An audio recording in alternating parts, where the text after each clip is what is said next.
Welcome back to a new video. I've had to redo the commentary a couple times. One, because my roommate was not really, I don't want to say yelling, he just talks extremely loud when he's starting to get hype about whatever video game he happens to be playing. Then on the second one, my nose started to get runny, so I'm basically getting everything to work against me as far as just doing a 2.5 minute commentary. But on Friday, I started to feel a bit sick. Thankfully, I slept a lot. I ended up not training on Friday between feeling really tired from the cold and the temperature just being absurdly hot and humid.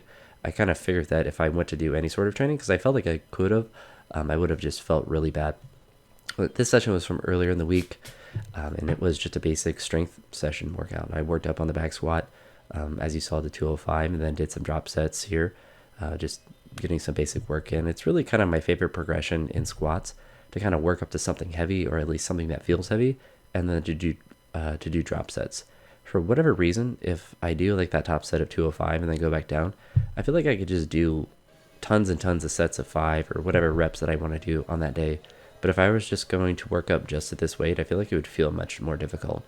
And I don't know if that's just because I've worked up to a heavier weight, my neurological system is more prepped for lighter weights, or they just don't feel as heavy, because one, they literally aren't, but I've already exerted much past these weights.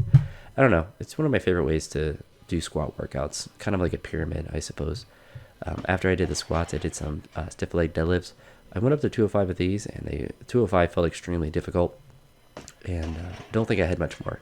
I felt my hamstrings, which when I feel my hamstrings, I know it's a pretty maximal pull, which I typically only feel with any sort of stiff leg variation. With regular deadlifts, I never feel any sort of hamstring activation or soreness, which I think is just because my back does a lot of the work, and I don't know, just the way I'm built. I don't know if that's different for other people, but my hamstrings don't ever really get sore from anything ever, unless I'm doing like stiff leg deadlifts and like this right here. Even this didn't really make my hamstrings sore, so I don't know. It would be probably pretty difficult. I'd probably have to do some like one-legged stiff leg deadlifts to really make them sore. But don't really care about making them sore. I don't think they're a weakness of mine.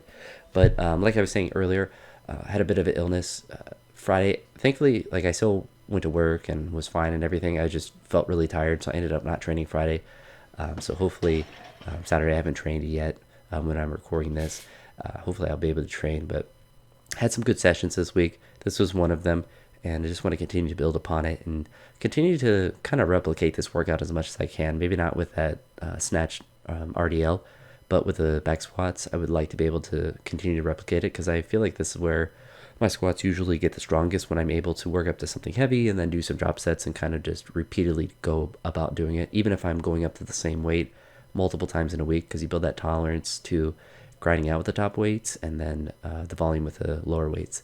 So I always remember when I first started doing powerlifting, I always had the issue of I would just do reps, which is not a bad problem to have, but I would never get good at doing heavy weights. So I would do like sets of 5 with whatever weight, and then go up to do a heavy single or go for a max lift at the end of a program.